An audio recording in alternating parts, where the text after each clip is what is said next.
This is probably going to be the toughest video I make, because today I'm going to tell you about survivor's guilt, grief, how it drove me into depression, helped me develop anxiety. We're at a cemetery because in addition to learning a little bit about my past and my story and why I decided to come up with this YouTube channel, I'm going to tell you a little bit about my wife and our life. A life that was over too soon.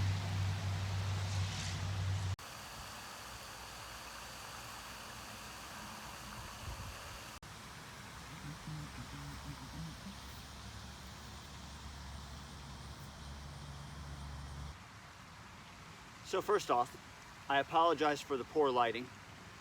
It's about 20 after 6. I've got the sun setting over there, so the light quality is a little poor, but I hope it's still okay. This is actually a second shoot of this video, not for editing purposes, but because the lighting was way worse in the first video that I shot, and I just didn't think talking about her, the lighting did it justice. It's kind of hard to watch. I kind of felt like through a video standpoint, you were looking into the sun. But anyway, so why a YouTube channel? First, everybody remembers Mimi. Mimi met everybody in I believe my very first video. She was Caitlin's dog. She is 14, about to be 14, and she doesn't have much time left, so I try to bring her here every single chance that I get, which is many because I'm kind of here every single day. Caitlin passed away in 2013. It was a month shy of our 1-year anniversary. We were together for almost 4.5 years total, so it was a very blessed 4.5 years. It was sudden. It was tragic.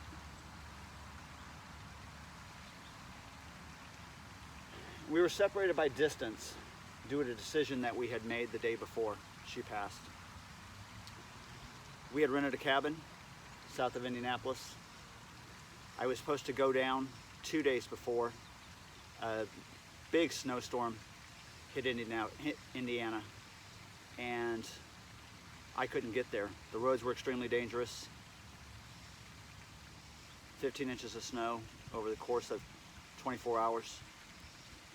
So that day went by. The next day, the snow had let up. The temperature was starting to rise a little bit, but the roads were a mess. And we both made the decision that we'd wait one more day before I headed down, and I would join her there the next morning. Well, she left that night.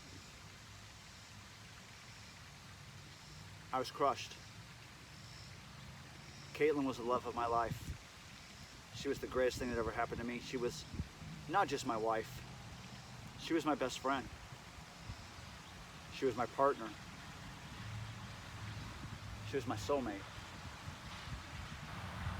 She was everything that made life great. And she was gone like that. Just gone. And I didn't know what to do. I cried for days. I cried for weeks. I cried for months. Survivor's guilt is a very real thing, because I was guilty that I was here and she wasn't. I was guilty that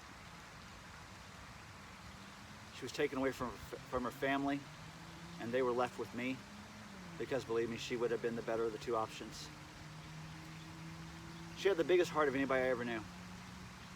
She would have done anything for her friends. She would have done anything for a stranger. That's just how she was. I always say, I wish I could be the giver that she was.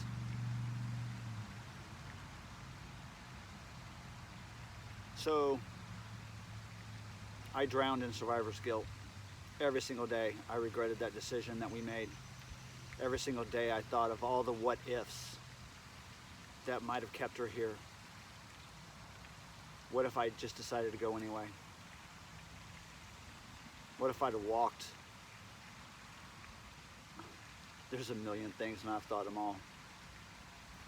Every single night I went to bed praying that all of it was a bad dream, and that I'd wake up the next morning and she'd be laying there right next to me.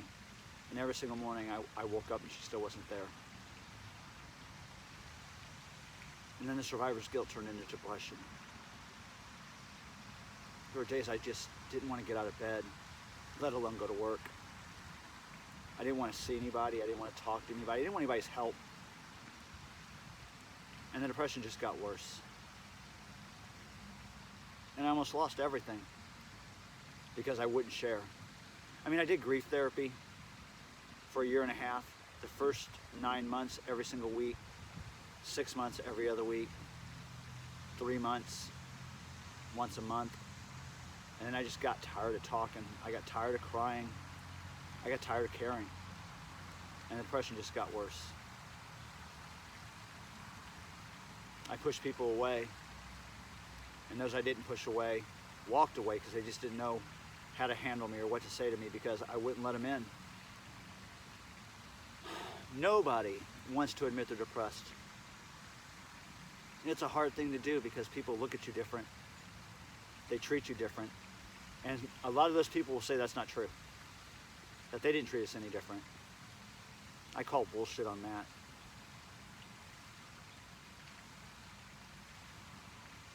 And the more people walked away and the more people I pushed away, I just dove deeper into depression. And then I developed anxiety because when I did have to face someone or I did have to deal with a situation, it was like my chest was going to explode. I could feel my heart pounding in my head. And I felt like that for years. I was depressed for years. I suffered for years. And I started to hate myself. I hated myself because I was here and she wasn't. I hated myself because I had to lead a life without her. I hated myself because my finances were spiraling out of control and I felt like it was all my fault and there should be more I could do. And then it just became easier to hate myself. And then I realized that I didn't have to hate myself anymore. I just hated. And life was just no fun. I was miserable. Every single day. I woke up hating life. I woke up hating myself. I woke up hating my situation. Hating that I was depressed. Hating that I couldn't handle situations anymore. Hating that I wouldn't let anybody in. And then, about 4 months ago, maybe 5, I had a meltdown here at the cemetery because I just couldn't hate anymore. And I talked to Caitlin that day and I told her I'm just tired of hating myself. And I am not ashamed to cry. There's still one thing that makes me cry, and it's the weirdest thing, and I'll talk about that in another video down the road. And I sat here and I just bawled my eyes out because I was so tired of hating myself and I just didn't want to do it anymore. I didn't want to love Caitlin any less. I didn't want to miss her any less. I didn't want to be here at the cemetery any less. I just didn't want to hate myself anymore. And I begged that she would forgive me. That she would forgive me if I stopped hating myself.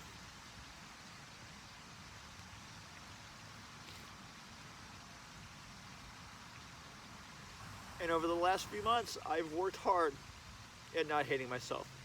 I still hate that she's not here. I still hate that I wake up every single morning and I look over to her side of the bed and she's gone. I hate that she's in heaven and I'm stuck here. But she would have hated quarantine and COVID.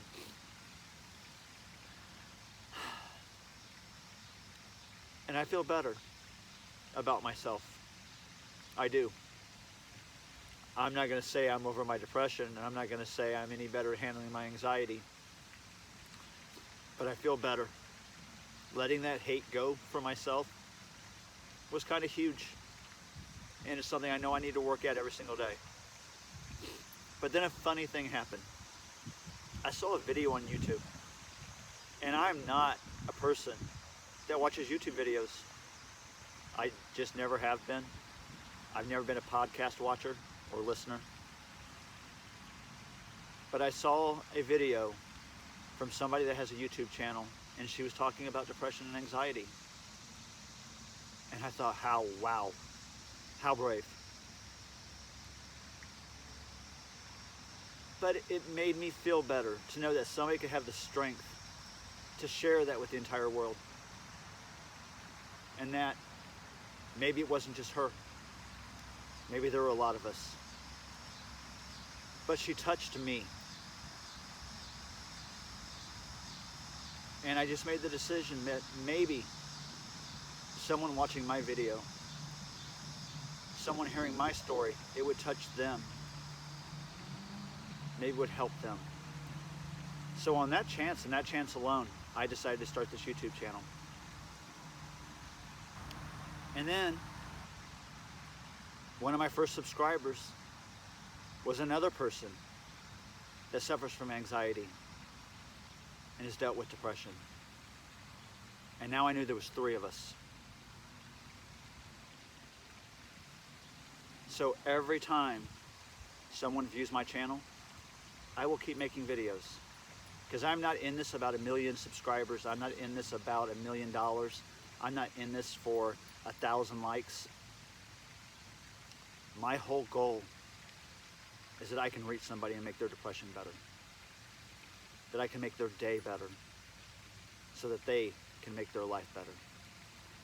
So all I need is 1 view on every single video. And I'll keep making videos. And when I start making videos and nobody's watching them, then I'll do a last video and I'll say, look, if you don't need me, I am so happy for you.